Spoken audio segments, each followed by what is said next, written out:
Alright, in this video we're going to talk about signs, negative signs mostly, okay? And when do they change numbers or variables to positive, when do they stay negative and such. So we're going to go over a few rules in math. So let's talk about signs for fractions when we have negatives. We have negative, notice that my negative is on the A when I have a fraction A over B, is equal to, instead of being the fraction being up on top in the numerator, you'll normally see it in books as in the middle, right where this division sign is for fractions. So you have it on the top, you can have it in the middle, and notice in this case you have a minus sign, or in this case a negative, in the denominator. There's only 3 places that a negative can go. Believe it or not, as a student and as a teacher, I really don't like this one. It is actually easier for me to understand and easier for me to deal with negatives when they are directly on top or they're directly on the negative. But that's just my choice. Again, you will always see this like in the back of a book, this notation. Not a fan. It's kind of like it's sitting on the fence. Make up your mind. Do you want to be on top or on the bottom? This is indecisive in my world. But nonetheless, I digressed. So, when you have a negative, it does not matter where it goes. Notice that there's only one negative in this problem. I don't care in that case where that negative goes. So a lot of students ask me too, like, where do you want it? I'm like, I don't care. Notice though, there's only one negative in this problem. Where that one negative goes, it does not matter so long as it's in front. So I got a negative A over B. I got negative A over B, and I've got A over negative B. So, one negative, I don't care where you put it, top, middle, or on the bottom. But trust me, it actually makes more sense as a student to either put it on top or put it on the bottom. Does it really matter? No. And the cool thing is you can always go, I changed my mind, I want to put it back on top. And you are allowed to do that, as long as it's only with one negative. Another negative rule is the double negative rule. This one gets students in trouble a lot, especially further on down the line, because they think that they can always use it no matter what. And the answer is no, you can't. But I'm going to show you special circumstances. So the double negative rule, notice that I put, for this example, it's for parentheses only. All right, normally you see it in parentheses. Very rarely do you ever see it in brackets, unless you're starting to learn PEMDAS for the first time. So I have the negative, parentheses, negative 10. Now, why do you see it written like this a lot? Because the author wants you to know that this is negative 10, and when they put a negative in front, they want to denote it as with the parentheses to let you know that they didn't do like a typo. So this is minus a negative 10. So you have a minus sign and a minus sign. When you have parentheses, 2 minus signs make a plus sign. And also, when you tear them apart, you tear apart a plus sign.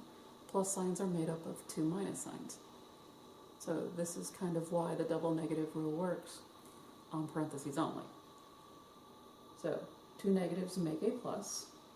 Now you can also just rewrite it as positive 10. So you don't need the plus 10, because we never say, I have a positive $10 in my wallet. We say, I have 10 bucks, right, in my wallet, or I have $10 in my pocket, or whatever. I never say, I have a positive $10. You would be a little weird to say that. You'd be correct, but it would just be a little weird to say that. Now let's talk about this double negative rule and when it does not work. It does not work on radicals. If I have a negative square root of negative 10, you cannot do the double negative rule. This is a radical. These are done completely different. So you cannot use the double negative rule and go, that's the square root of 10. You cannot do that. When you have it like this, believe it or not, you have to deal with the inside first. Okay? So this negative would be an afterthought. You have to perform this first inside here. In this, there's nothing in here but a negative 10, and so the double negative rule works out fine. But this, when you have a radical, this means this needs to be worked out. This is a little bit more complicated. But again, this does not work on radicals whatsoever. So, this also does not work on absolute values. When I do absolute values, I put them on a slant. Otherwise, this would look like 1, 1, 0, 1. So I put them on a slant, and sometimes I'll make them darker, just to show you that it's not a 1. So I put them on a slant. Absolute values, these negatives don't work on there either. So these are the two things that students get wrong, usually right off the bat. Well, I can just put it into that. No, you can't. Absolute value needs to be worked out first. And again, this negative on the outside is an afterthought. So the double negative or a negative rule does not work. So even if I put a negative in here, the double negative rule does not apply. Let's do an example. I have the negative of negative 2.7. Notice that what we've got are parentheses. All this parentheses does is set off a negative with this minus sign usually in front. So, since there are parentheses, yay parentheses, we can go ahead and take this minus sign and use the double negative rule. Again, parentheses are a good thing, so plus 2.7. Now, the reason I can use this double negative, one more time, one is because of parentheses. That's key. But also the most important thing on this problem is the fact that it's only negative 2.7 in here. If I had something like plus c, then this double negative wouldn't work, because I'd have to distribute now that negative to everything in here. But since we only have a negative 2.7, only, just one thing, we are allowed to use the double negative rule to give us the positive 2.7. Or you can also say, what is the opposite of negative 2.7? And you can say a positive 2.7. Or, as you will see it in books, just 2.7, because this plus sign is not needed. Let's look at another example. I have negative parentheses, negative 3 over 5, and parentheses. Now, most people go, ew, I hate fractions, but I'm not asking you to do fractions. I am simply asking you to use, if possible, the double negative rule. And yes, I can. One more time. 2 negatives make a positive, that's true, but let's look at this. There's only one thing in here, therefore I can use it. So this will give me a positive 3 over 5, better known as 3/5. So my answer is just 3/5. Again, what is the opposite of negative? What is the opposite of a negative? It is positive. Positive what? 3 over 5. Another example. What if we're given 3 minus, in parentheses I have a negative 5x.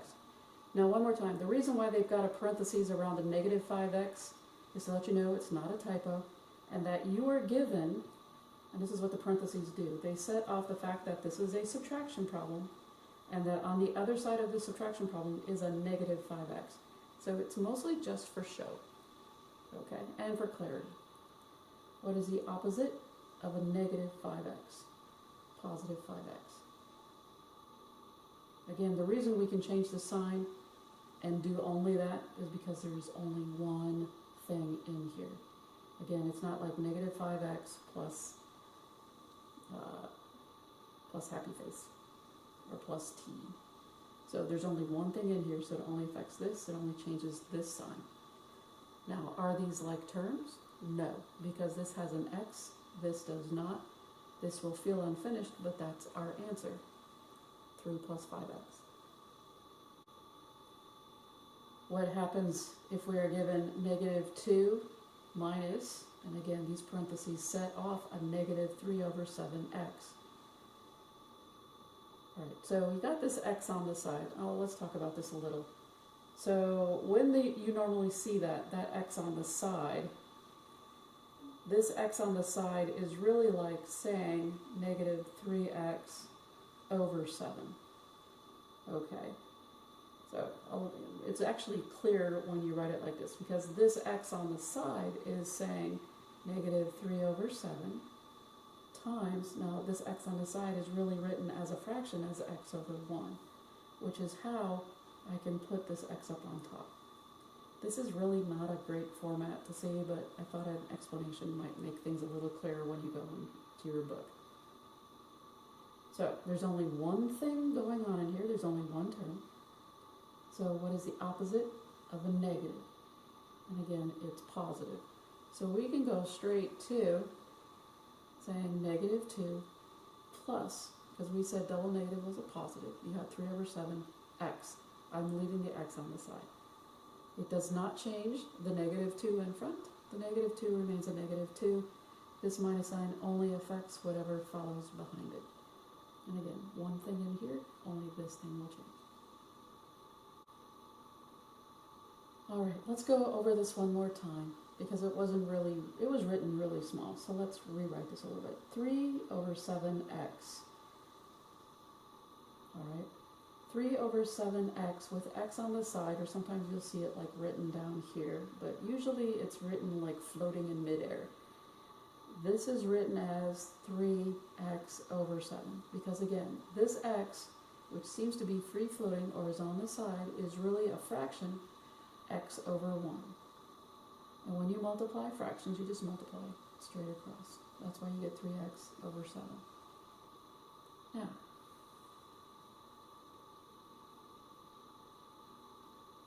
if you have 3 over 7x, okay, all of this is in your denominator, the 7 and the x, this does not equal 3 over 7 with x floating, because this is definitely saying this x is in the denominator.